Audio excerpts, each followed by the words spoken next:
Hello friends, today we are going to study a very important topic, that is time value of money.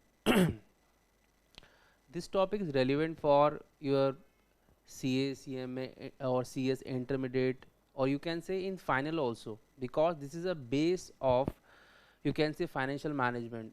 When you do financial management as a subject, in various topics you need time value of money. So basic understanding of this topic is prerequisite.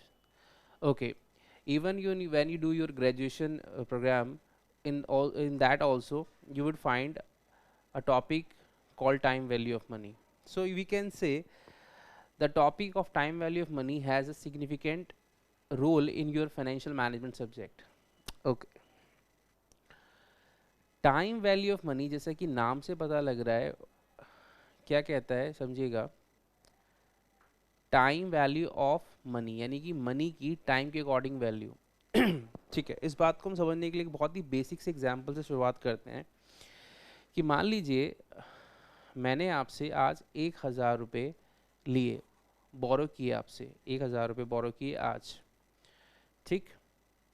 और after one year I set कि मैं तुम्हें 1 साल बाद दूंगा। आपने बोला ठीक है, आप 1 साल बाद दे देना। तो आप मुझे बताइए, जब मैं 1 साल बाद दूंगा तो मैं क्या आपको 1,000 रुपये दूंगा और वो 1,000 रुपये लेके आप खुश रहेंगे क्या? यानी कि अगर 1,000 लिए थे तो क्या 1,000 ही दूंगा 1 साल बाद? Being a financial management student और अ पर्सन, क्या 1,000 रुपये आज देना और 1,000 रुपये 1 साल बाद लेना क्या एक ही बात है? बिल्कुल भी नहीं, क्योंकि टाइम के अकॉर्डिंग रुपीज़ की जो वैल्यू है वो चेंज होती है। आप बोलेंगे अगर मैंने आपको आज 1,000 रुपये दिए तो उस 1,000 रुपये को अगर मैं आपको नहीं देता तो मैं उसको यूज़ कर सकता था, ठीक है, उसको इन्वेस्ट कर सकता था, ठीक है। तो इसका मतलब आपको दिए गए 1,000 रुपये अब मैं 1,000 नहीं लूँगा, रादर इससे कुछ बढ़कर लूँगा, तब जाके वो उसके इक्वलेंट होगा, ठीक है। तो यानी कि टाइम बीतने की वजह से उसकी वैल्यू में चेंज आ गया, ठीक। यानी आप कुछ ऐसा लेंगे मुझसे जिससे आपको आज के 1,000 रुपये 1 साल बाद के कितने के बराबर हो जाए, और आप फिर इनडिफरेंट फील करें, हाँ ठीक है, आपने 1,000 रुपये लिए थे बट आज मुझे आप ये सम अमाउंट दे रहे हैं, लेट्स से फॉर एग्जांपल 1,100 रुपये दे रहे हैं, तो यू विल फील कि हाँ 1,100 रुपये लेना जस्टिफाइड है, ठीक है। तो इसका मतलब आपने 1,000 के बदले 1,100 रुपये लिए 1 साल बाद, यानी कितने एक्स्ट्रा लिए आपने? 100 रुपये एक्स्ट्रा लिए, ठीक है। ये मैं एब्सोल्यूट अमाउंट में बात कर रहा हूँ।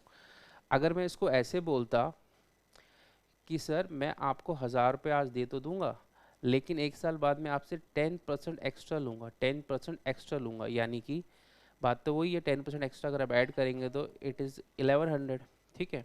तो आप 1,100 रुपये मुझसे मांगना चाह रहे हैं, तो आपने 10% ही क्यों बोला? आपने 10% ही क्यों बोला? आपने इस 10% के अंदर अपनी कुछ चीज़ें कैलकुलेट कर ली होंगी, जैसे आपने सोचा होगा कि पैसे की वैल्यू कितनी कम हो जाएंगी, यानी उसकी परचेजिंग पावर कितनी कम हो जाएंगी। मैं कुछ सेक्रीफाइस कर रहा हूँ आज, क्योंकि अगर ये पैसे आपके पास रहते तो आप उसको कंज्यूम कर सकते थे, अपनी यूटिलिटी यूज़ कर सकते थे, बट आप नहीं कर रहे, तो आप सेक्रीफाइस कर रहे हो। यानी कि ये 10% जो रेट ऑफ इंटरेस्ट है, रेट ऑफ इंटरेस्ट, ये इस 1,000 रुपये की वैल्यू को बता रहा है। यानी कि मैं, आपने मुझे पैसे फ्री में नहीं दिए, कोई भी चीज़ पूरी दुनिया में फ्री में होती नहीं है, यानी कि हर चीज़ की वैल्यू होती है। जैसे अगर मेरे हाथ में पेन है तो इसकी भी एक वैल्यू है, ठीक है, कि लेट से ये पेन 100 रुपये का है।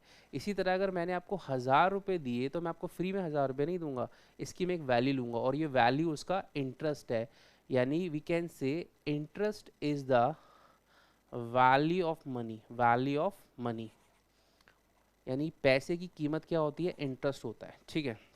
अभी मैं इस पे आऊँगा कि 10% ही क्यों मांगे आपने, उसका मैंने आपको इंडिकेशन तो दे दिया कि 10% आपने कुछ चीज़ों को कंसिडर करके डिसाइड किया होगा, आपकी अपॉर्चुनिटी कॉस्ट, आपकी sacrifice, there are number of things, ठीक। ओके। इसका मतलब समझिएगा, थोड़ा थोड़ा टेक्निकल में जाएंगे, लेकिन पहले बहुत सिंपल कर रहा हूँ मैं आपके लिए। यानी ये जो 1,000 रुपये थे, ये जो 1,000 रुपये आज आपने लिए, ये तो आज की वैल्यू है, तो we call it present value, आज की वैल्यू, ठीक। और ये 1,000 रुपये ही बनकर 10% के हिसाब से अगर इसमें इंटरेस्ट लगा, यानी कंपाउंड हो गया, इंटरेस्ट लगना मतलब कंपाउंड होना, तो ये वैल्यू कितनी बन गई, ये वैल्यू बन गई 1100। तो ये कौन सी वैल्यू हो गई, this is called future value, this is called future value. तो यानी कि प्रेजेंट वैल्यू और फ्यूचर वैल्यू में क्या डिफरेंस है, बस एक चीज़ का डिफरेंस है कि इसमें इंटरेस्ट प्रेजेंट वैल्यू के अंदर अगर आप इंटरेस्ट जोड़ देते हो तो that becomes future value, future value, ठीक है। और मैं ऐसे भी तो कह सकता हूँ कि अगर आप फ्यूचर वैल्यू में इंटरेस्ट हटा देते हो तो we call it present value. ध्यान रखना यार, मैंने प्लस किया है माइनस किया है, बट ये ऐसे नहीं होता, ये प्लस, ये मैंने आपको सिर्फ इंडिकेट करने के लिए बोला कि प्रेजेंट वैल्यू में अगर कुछ चीज़ मिला दी जाए तो वो कंपाउंडिंग वैल्यू बन जाती है, यानी फ्यूचर वैल्यू बन जाती है। और अगर फ्यूचर वैल्यू में से कुछ हटा दिया जाए यानी माइनस कर दिया जाए, minus I am just saying for the sake of understanding, minus नहीं होता, ठीक है, वो क्या होता है वो भी देखेंगे। फ्यूचर वैल्यू में से अगर कुछ हटा दिया जाए तो वो क्या बन जाती है, प्रेजेंट वैल्यू बन जाती है, ठीक है। और ये फॉर्मूला आप सभी ने बचपन से पढ़ा हुआ है, सुनिएगा ध्यान से। अगर 1000 रुपये में मैंने क्या किया, प्लस किया 10% ऑफ 1000, तो ये 1100 बना, ठीक है।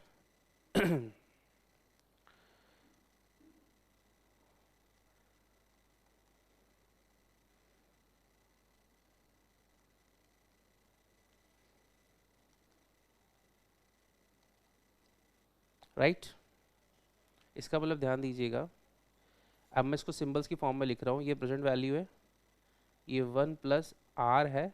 और क्योंकि मैं एक साल की बात कर रहा था तो यहाँ पर एक चीज़ और इंडिकेट कर सकते हैं, ये एक साल था तो ये n हो गया, और ये क्या हो गई, फ्यूचर वैल्यू।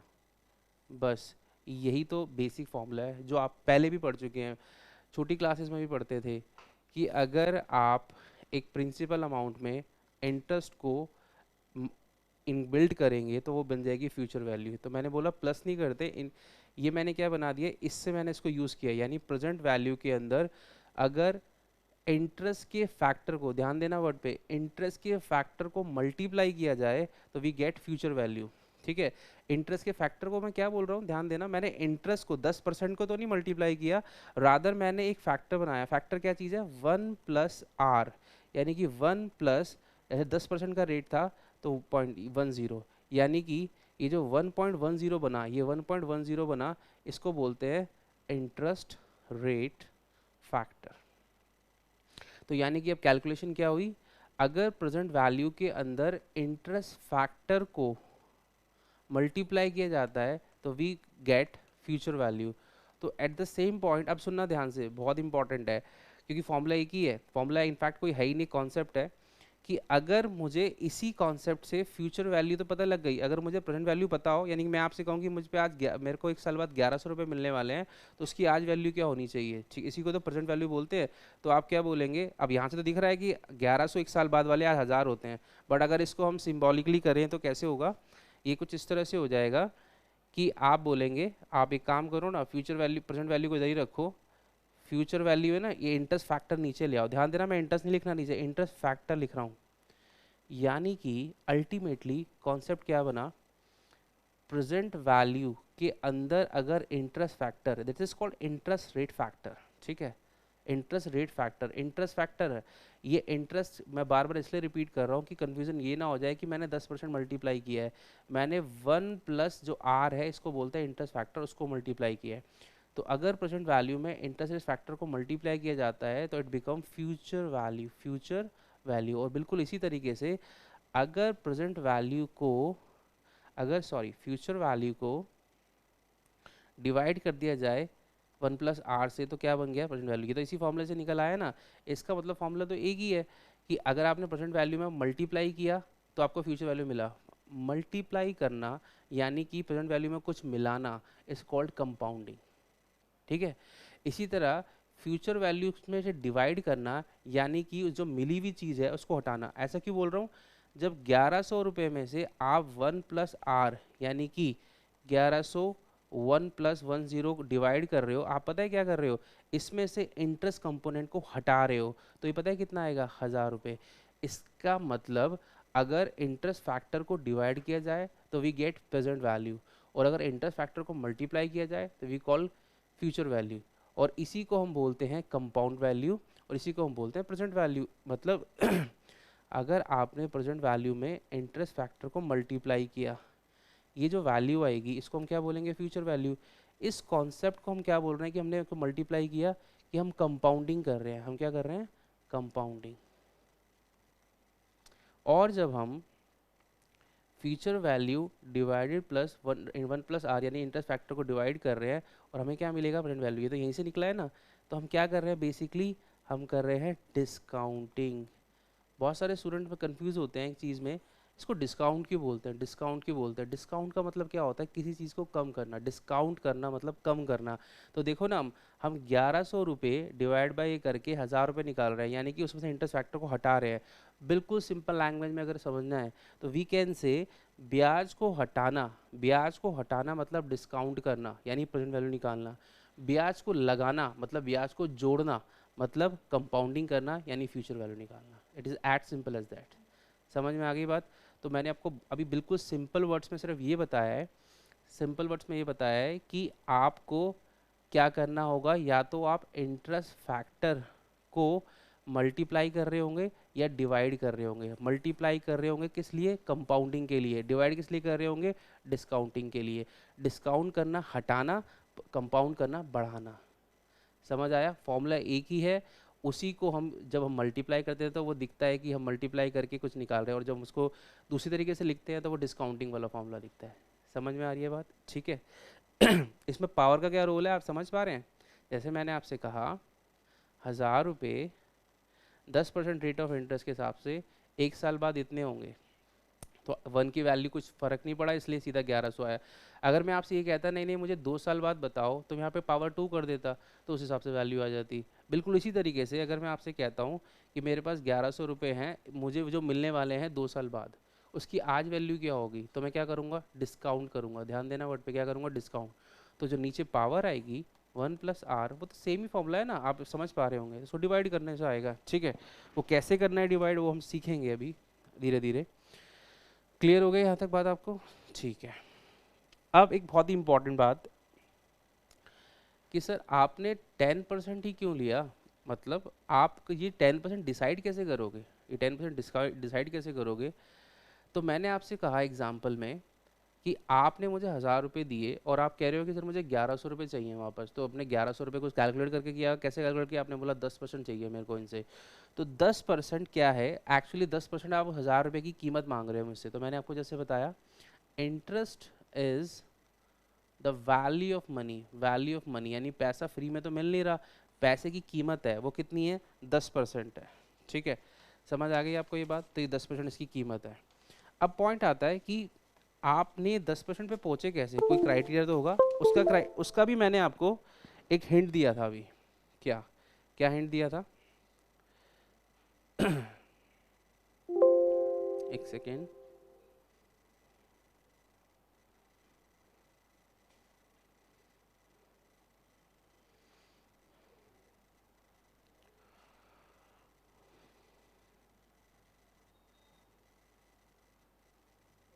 ठीक है, चलिए।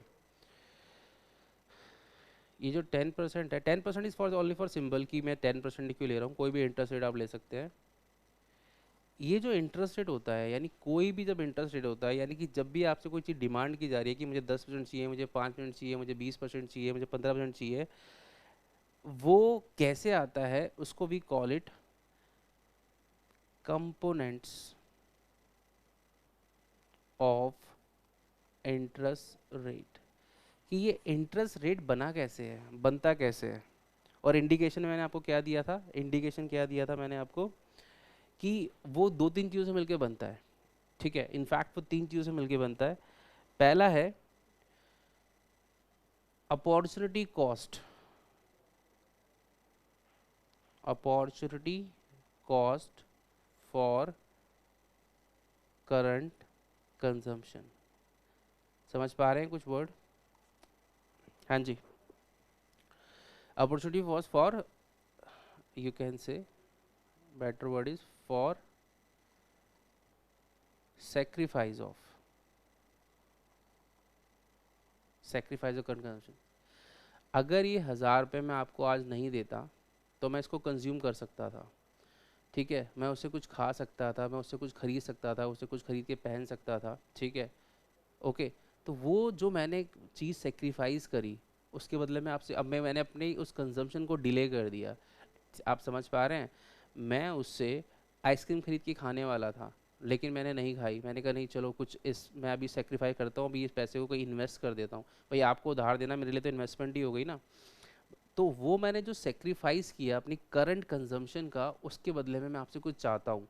वो जो चाहत है मेरी, वो एक इंटरेस्ट की फॉर्म में है, ठीक है। यानी कंपोनेंट ऑफ इंटरेस्ट रेट का एक चीज़ क्या है?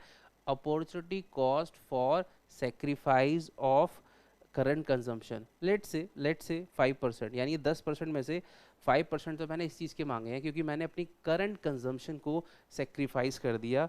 जो मैं कंज्यूम कर सकता था, उस कंज्यूम करके यूटिलिटी मिलती मेरे को, तो वो मैंने सेक्रीफाइस कर दिया। अपने उस फ़ायदे को, अपने उस यूटिलिटी को मैंने डिले कर दिया, ठीक है ना।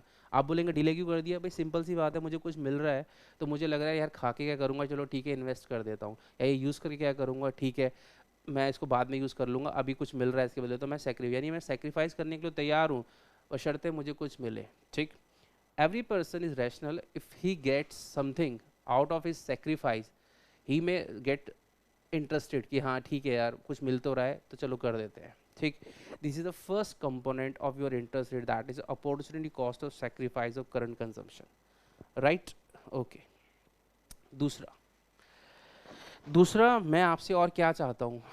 आपको पता है कि इन्फ्लेशन नाम की चीज़ होती है, इन्फ्लेशन मतलब महंगाई बढ़ जाएगी। अब मुझे पता है कि मेरी कंट्री के अंदर लेट्स से फॉर एग्जांपल 4% तो इन्फ्लेशन है, ठीक।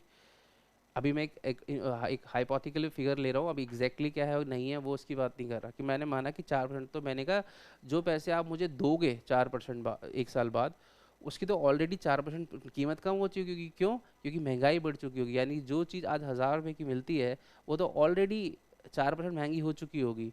तो यानी कि मैं वो भी तो लूज़ कर रहा हूँ आपको पैसे देने की वजह से, तो मैं आपसे तो चार्ज करूँगा ताकि मैं उसको जस्टिफाई कर सकूँ कि जो मैं अगर करंट चीज़ में लेने वाला था वो तो ऑलरेडी इतनी महंगी हो चुकी होगी, तो मैं आपसे इन्फ्लेशन लेना चाहता हूँ, इन्फ्लेशन का प्रीमियम लेना चाहता हूँ।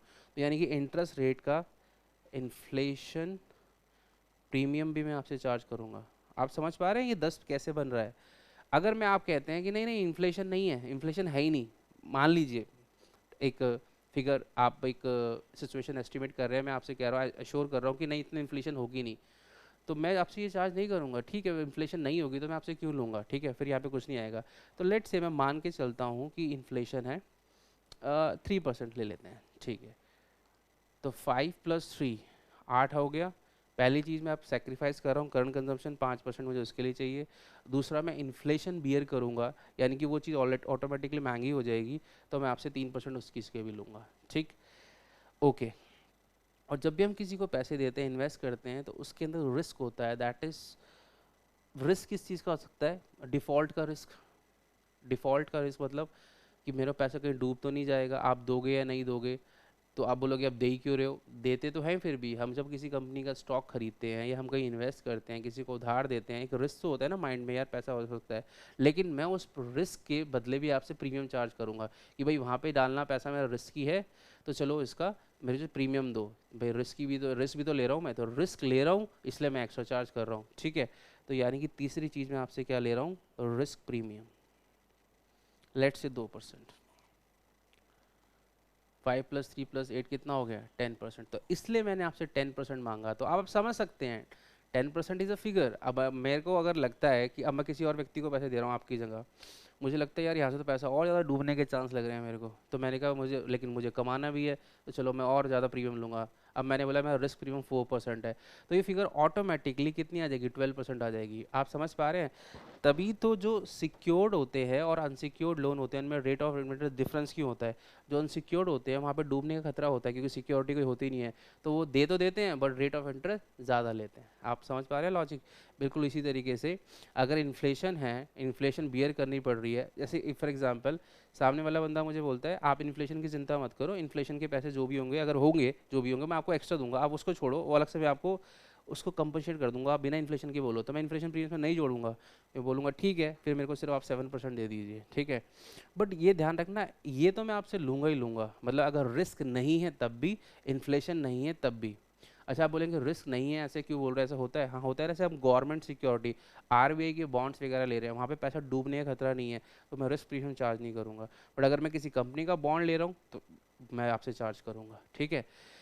बट आप, मैं किसी को भी दे रहा हूँ, अगर मैं गवर्नमेंट सिक्योरिटी में भी दे रहा हूँ, तो मैं अपना करंट कंजम्पशन तो सेक्रीफाइस कर ही रहा हूँ ना, यानी कि जो मैं यूज़ कर सकता था वो तो मैं नहीं कर पाऊंगा 1 साल तक, तो दैट आई विल चार्ज। यानी कि इंटरेस्ट रेट में, इंटरेस्ट के कंपोनेंट में जो सेक्रीफाइस है मेरा, वो तो होगा हमेशा चार्ज। इन्फ्लेशन डिपेंड्स, इसी तरह रिस्क प्रीमियम डिपेंड करता है कि होगा या नहीं। तो यानी कोई भी इंटरेस्ट रेट जो होता है वो आपका 3 चीज़ों से मिलकर बनता है। इंटरेस्ट रेट, क्या क्या हमने डिस्कस किया? Opportunity cost of sacrifice of current consumption, right. दूसरा इन्फ्लेशन प्रीमियम, और तीसरा आपका रिस्क प्रीमियम। तो आप, बड़ी सिंपल सी बात है, अगर रिस्क नहीं है तो रिस्क प्रीमियम नहीं लेंगे, इन्फ्लेशन नहीं है तो नहीं लेंगे, और जो है वो लेंगे, ठीक है। अच्छा, ये तो मैंने आपको इनके इस तरह के नाम बताए सिंपल लैंग्वेज में। Technically what they call it देख लेते हैं एक बार।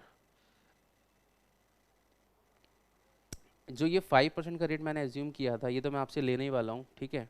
अभी इसके अंदर ना तो इन्फ्लेशन जोड़ा है मैंने 5% में, ठीक है, और ना ही इसके अंदर रिस्क का एलिमेंट लिया है। तो what it is called risk free real rate. हाँ जी, क्या बोलते हैं इसको? Risk free real risk free real rate, RF. Risk free stands for RF, ठीक है। और रियल का मतलब होता है जिस चीज़ में इन्फ्लेशन नहीं जुड़ी होती, the interest rate it is called real. जब मैं इसके अंदर, अगर मैं इसी के अंदर इन्फ्लेशन का कंपोनेंट ऐड कर दूंगा तो ये बन जाएगा रिस्क फ्री, कौन सा? Nominal rate, risk free nominal rate, ठीक है। तो रिस्क फ्री रियल, ठीक है, समझ में आ गई आपको बात? तो ये हो गया आपका आरएफ, हो गया रिस्क फ्री रियल। और ये इन्फ्लेशन प्रीमियम होगा। और आप समझ सकते हैं, और दूसरी टर्म क्या बनेगी, अगर मैंने रिस्क फ्री रियल में ये ऐड कर दिया तो क्या बन जाएगा? रिस्क फ्री नॉमिनल, यानी रियल में अगर इन्फ्लेशन ऐड कर दो तो नॉमिनल बन जाता है, और उसके अंदर अगर रिस्क भी ऐड कर दो तो फिर वो रिस्क फ्री तो रहा ही नहीं, ठीक है ना। तो क्या बन गया? Risk adjusted, risk adjusted. तीसरा क्या बन गया? Risk adjusted. तो मैं क्या बोल रहा हूँ, एक बार जरा दोबारा से। सबसे पहले जो रेट है वो है risk free real interest rate. यानी कि मान लीजिए मैं आपसे सिर्फ कह रहा हूं मुझे आरएफ दे दो, RF risk free interest rate, ठीक। रिस्क फ्री क्यों बोला? इसमें पैसा मारने का खतरा नहीं है, तो रिस्क फ्री वैसे मान लो मैंने गवर्नमेंट को दे रखा है। और मान लीजिए मैंने कहा नहीं, मुझे इन्फ्लेशन नहीं चाहिए, क्योंकि इन्फ्लेशन नहीं होगी, ये सामने वाले ने मुझे अलग से मैं दे दूंगा आपको, तो it is called risk free real rate, ठीक। बट मैंने कहा नहीं नहीं, इन्फ्लेशन तो यार होगी, तो इन्फ्लेशन का प्रीमियम ऐड करो इसके अंदर। तो ये रेट क्या बन जाएगा बताओ? ये रेट क्या बन जाएगा जब मैं इसमें ये जोड़ दूंगा? तो इट बिकम्स रिस्क, क्योंकि अभी इसमें रिस्क तो नहीं है तो रिस्क फ्री रहेगा ये, बट ये बन जाएगा risk free nominal rate, risk free nominal rate. यानी आरएफ तो रहेगा बट ये नॉमिनल बन जाएगा। यानी कि जब रियल के अंदर इंटरेस्ट प्रीमियम ऐड किया जाता है तो it becomes nominal rate, right. और अब अगर मैं कहता हूँ नहीं नहीं यार, रिस्क भी तो है, रिस्क भी है, रिस्क एलिमेंट भी मैं ऐड करता हूँ, रिस्क प्रीमियम में मैं ऐड करता हूँ, तो इट बिकम्स, अब ये रिस्क फ्री तो रहा ही नहीं, ये बन गया रिस्क एडजस्टेड, रिस्क एडजस्टेड, और वो भी नॉमिनल। नॉमिनल क्यों? क्योंकि इसमें अंदर प्रीमियम भी, उसका इन्फ्लेशन प्रीमियम भी है, इन्फ्लेशन प्रीमियम भी है, ठीक है। तो ये बन गया रिस्क एडजस्टेड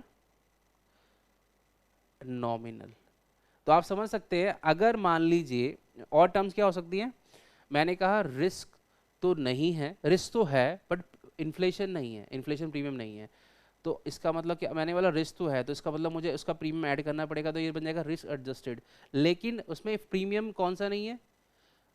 इन्फ्लेशन वाला प्रीमियम नहीं है। इट मीन्स वो कौन सा है? फिर रियल ही रहेगा, तो रिस्क एडजस्टेड रियल भी बन जाएगा, रियल इंटरेस्ट रेट। तो यानी कि वो कंपोनेंट जो मैं आपसे मांगने वाला हूँ, आपने मुझसे 1000 रुपये उधार लिए और मैं आपसे कह रहा हूँ कि मुझे इतने पैसे चाहिए, तो वो पैसे 10% ही क्यों बोले, 11 ही क्यों बोले, 12 ही क्यों बोले, दैट डिपेंड्स कि मैंने आपको देखा, आप मैंने बोला यार मैं 5 मिनट लूज़ कर रहा हूँ और मुझे इनसे पैसा डूबने का भी खतरा है और इन्फ्लेशन भी हो जाएगी, तो मैंने कम हिसाब लगाया। और वो इसी तरह कोई भी कंपनी जब कोई अपनी कोई चीज़ किसी को देती है, इन्वेस्ट करती है, तो वो क्या चाहती है, तो वो सारे कंपोनेंट को अपनी दिमाग में पहले बिठाती है कि हमें किससे क्या चाहिए, क्या चीज़ चेंज होगी, हमारी अपॉर्चुनिटी कॉस्ट क्या है। ठीक है, opportunity cost in case of company क्या हो सकती है कि उन्हें पैसा अरेंज कहाँ से किया है। ठीक है ना, समझ पा रहे हैं कि उनका खुद का पैसा तो कहीं लगा सकते थे, नहीं है तो बाहर से उठाया तो कितने का लगाया। तो किसी प्रोजेक्ट के अंदर किसी, अब हम थोड़ा अब आ जाते हैं अपने सब्जेक्ट पे, ये तो जनरल एग्जांपल्स हो गए। किसी प्रोजेक्ट में पैसा लगाया, मैंने एक मशीन में पैसा लगाया 20 मिलियन, कितना, 20 मिलियन पूरा प्रोजेक्ट में पैसा लगाया। तो अब मैं इस प्रोजेक्ट से क्या चाहता हूँ कि मैं कितना कमाऊँ, मैंने कहा 12%, तो 12% मैंने सोच के बोला होगा। तो उस पर सबसे बड़ा इंपॉर्टेंट फैक्टर क्या होगा इस केस में कि मेरी अपॉर्चुनिटी कॉस्ट क्या है। अपॉर्चुनिटी कॉस्ट मतलब मैंने पैसा कहाँ से अरेंज किया है। तो ये जो इंटरेस्ट फैक्टर है ना, वो डिपेंड करता है अलग अलग केस में। आप एक इन्वेस्टर हैं, आपने कहीं पैसा वैसे लगाया है कि आप किसी शेयर में पैसा लगा रहे हैं, आप किसी कंपनी में, तो आपने कितना एक्सपेक्टेशन किया है, लेकिन अल्टीमेटली इंटरेस्ट रेट जो आप चाह रहे हैं उसके कंपोनेंट यही 3 होंगे या इनमें से कोई होगा। ठीक है, हो सकता है ना सारे ना हो, क्योंकि अगर मैंने बोला इन्फ्लेशन नहीं है तो आप सेकंड वाला क्यों बोलोगे, अगर आप बोलोगे रिस्क नहीं है तो थर्ड वाला क्यों बोलोगे, बट कोई ना कोई होगा तो इन्हीं में से, या तीनों ही होंगे। ठीक है, तो how this interest rate is determined, समझ पा रहे हैं आप बात।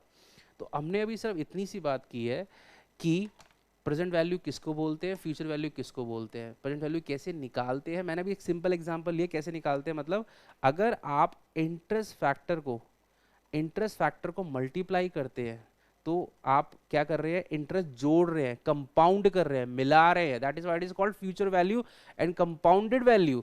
लेकिन जब जब आप इंटरेस्ट फैक्टर को डिवाइड कर रहे हैं, ये समझना बहुत इंपॉर्टेंट है, वेरी इंपॉर्टेंट।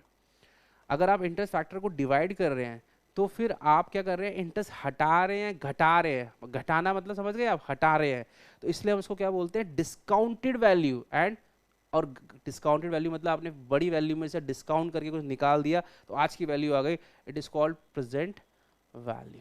ठीक है, that is a very important thing, मतलब क्योंकि सबसे बड़ी बात है स्टूडेंट कर लेता है टाइम वैल्यू कॉन्सेप्ट, तो उसको कहता है मुझे ये समझ नहीं आ रहा है कि इसके अंदर जोड़ना है या हटाना है, प्रेजेंट वैल्यू करनी है, फ्यूचर वैल्यू करनी है। तो पहले बेसिक अंडरस्टैंडिंग करना बहुत जरूरी है। दूसरे पार्ट में मैं आपको ये बताऊंगा कि निकालते कैसे हैं, कि उसमें अलग अलग चीज़ें हो सकती है कि मैंने आज पैसा एक बार दिया है तो 1 साल बाद कितना होगा, या एक आज पेन मैंने आपको 1000 रुपये दिया, 10 साल बाद वाली इसकी कीमत क्या होगी, जो हमने एग्जांपल लिया उसके तरीके। दूसरा होता है मैं आपको हर साल 1-1000 रुपये दे रहा हूँ तो 10 साल बाद कितना होगा, यानी एन्युटी आ गई। ठीक है, तीसरा केस क्या हो सकता है कि फ्यूचर में मुझे 50,000 रुपये मिलेंगे, उसकी आज वैल्यू बताओ। ठीक है, और या मुझे 50,000 रुपये चाहिए तो हर साल कितना जमा करूँ। ठीक है, तो अलग अलग चीज़ें बन सकती हैं। तो इसके 4-5 केसेस हैं वो हम डिस्कस करेंगे। ठीक है, पहले इस जो हमने फर्स्ट अभी पढ़ा उसमें हमें ये अंडरस्टैंडिंग लेनी बहुत ज़रूरी थी कि प्रेजेंट वैल्यू क्या है, फ्यूचर वैल्यू क्या है, और ये इसमें इंटरेस्ट रेट का जो फैक्टर है ये आया कहाँ से, उसके कंपोनेंट कौन कौन से हैं, और ये इसका नाम क्या होता है। हमने क्या नाम लिए, रिस्क फ्री लिया, रिस्क एडजस्टेड लिया, या हमने रिस्क प्रीमियम, इन्फ्लेशन प्रीमियम लिया, ये सब चीज़ें हमें समझ आनी चाहिए। अच्छा, एक चीज़ और बता दूँ आपको, ये मैंने सिंपली ऐसे इसको प्लस कर दिया कि जैसे मैंने बोला 5 सॉरी, मैंने आपको बोला कि मैंने आपको 5+3+2 करके ऐसे बोला है, 10% बन गया। इंटरेस्ट रेट की जो फैक्टर्स हैं, इन्फ्लेशन, अपॉर्चुनिटी कॉस्ट और यू कैन से रिस्क प्रीमियम, ये ऐसे ऐड किए जा सकते हैं, लेकिन ये इसको बोलते हैं एडिटिव मॉडल। एडिटिव यानी कि इंटरेस्ट के फैक्टर को इस तरह प्लस करना, जोड़ना। इसको जोड़ने का एक तरीका और है, मतलब जोड़ना मतलब उसको मल्टीप्लाई करते हैं, यानी जो मैंने बोला फैक्टर बनता है, जैसे 5% का अगर मैं फैक्टर बनाऊंगा तो बताओ क्या बनेगा, 1+0.05। इसका क्या बनेगा, 1+0.3, यानी कि कुछ इस तरह से बनेगा, 0.5, 0.3, 0.2। जब हम सारे इंटरेस्ट फैक्टर को इस तरह से लेते हैं, ये मैं आगे डिस्कस करने वाला हूँ, तो हम इसको यूज बोलते हैं कि हम इसको मल्टीप्लिकेटिव मॉडल यूज़ कर रहे हैं। तो इंटरेस्ट फैक्टर को मिलाना जो होता है वो 2 मॉडल से होता है, एडिटिव मॉडल और मल्टीप्लिकेटिव मॉडल। वो डिपेंड करता है कहाँ, दोनों यूज़ होते हैं फाइनेंस में, ज़्यादा मल्टीप्लिकेटिव मॉडल यूज़ होता है। ओके, तो चलिए अब हमें आगे क्या समझना है कि इसके कौन कौन से केसेस होते हैं जो हमें यूज़ करने हैं। ओके, चलिए।